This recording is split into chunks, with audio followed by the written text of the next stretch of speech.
অবস্থানরত প্রবাসী বাঙালি ভাই বোনেরা তো অনেকে জানা আছে, অনেকের আবার অজানা বিষয়। সেটা হচ্ছে আপনার যদি কম দামি ভালো মানের জিনিস পেতে চান, আপনাদের বাসার আশেপাশের দাদু দিদাদের দোকান, অজিজান পছন্দের দোকানে যাবেন।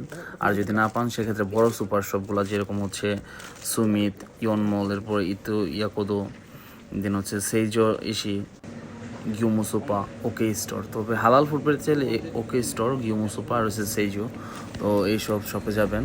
তো আমার বাসার আশেপাশে মানে অনেকগুলো শপে ছিল। আমি ওসাকা থেকে যখন টোকিওতে আসলাম, এখানে অনেক কিছু অজানা ছিল। তো হঠাৎ করে দেখি একটা শপিং মল, সেটা হচ্ছে আবে শপিং মল। এটা আমার জানাই ছিল না, আমি রিসেন্টলি দেখছি এটা।